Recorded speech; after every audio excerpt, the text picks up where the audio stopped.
আমরা সারা বাংলা জুড়ে যত টোটো আছে সেই টোটোগুলোকে একটি TTEN নাম্বার অর্থাৎ টেম্পোরারি এনরোলমেন্ট নাম্বার দিয়ে তাদের রেজিস্ট্রেশন করতে চলেছি।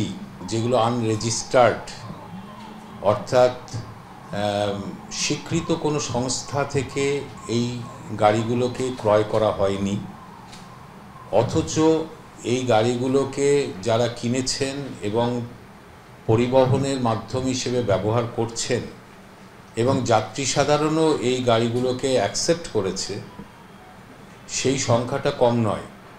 কত লক্ষ আমাদের কাছে এই মুহূর্তে কোনো তথ্য নেই, কারণ পরিবহন দপ্তরের সাথে তাদের কোনো যোগ ছিল না।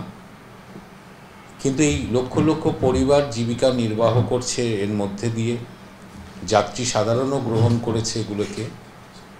তাই এই গাড়িগুলোকে আমরা রেজিস্টার্ড করতে চলেছি।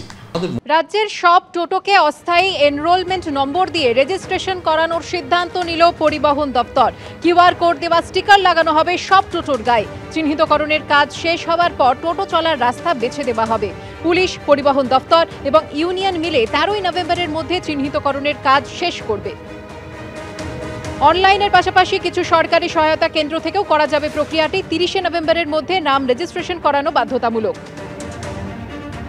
চিহ্নিতকরণের পর যেটা করব আমরা, সেটা হলো পুলিশ প্রশাসন, লোকাল মিউনিসিপ্যালিটি বা পঞ্চায়েত, টোটো ইউনিয়ন, তারা একসাথে বসে ওই টোটোগুলো কোন এরিয়ায় চলবে, কোন রাস্তায় কোন টোটো চলবে, কি পদ্ধতিতে চলবে, এইগুলো এলাকা বেসিসে ঠিক করে তাকে একটা ডিসিপ্লিনের মধ্যে নিয়ে আসা, যাতে যানজট মুক্ত হয়। এটাই হচ্ছে উদ্দেশ্য এবং কাজ। এ মাসের 13 তারিখ থেকে নভেম্বর মাসের 30শে নভেম্বরের মধ্যে এই টোটোগুলোর রেজিস্ট্রেশনের কাজটা সম্পূর্ণ হবে।